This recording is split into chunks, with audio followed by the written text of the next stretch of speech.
Ba't di pa pinagtagpo?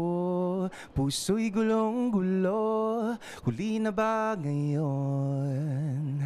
Yan ang bagong hugot song na bitin ng bandang Over October. Sequel of Ikot yung sa naming kanta. Tinuloy lang namin yung storya. Lumipas na yon, hindi ka nakaamin, nagkaroon na ng iba. Pero nalaman mo na may gusto pala kayo sa isa't isa at some point. Ay, oo, Oo. at some point. So what are you gonna do with these unsaid feelings?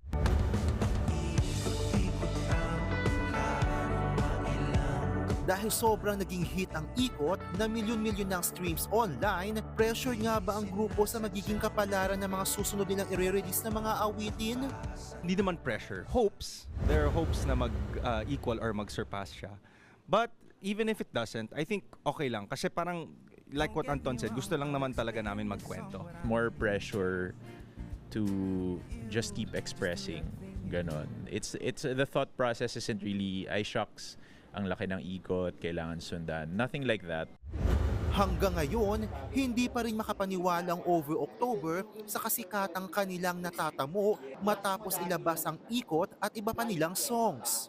The mainstream fame is different compared to dati indie lang kami, di ba?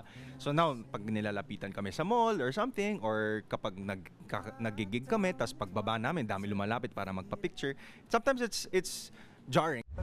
Sa May 2 na ang release ng Bitin sa lahat ng mga streaming platform.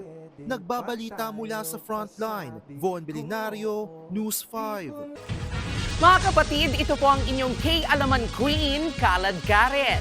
Always remember na ang K-Alaman ay K-Yamanan. Kaya para sa latest showbiz news at dagdag impormasyon, mag-follow at mag-subscribe sa social media pages ng News 5. K? Okay.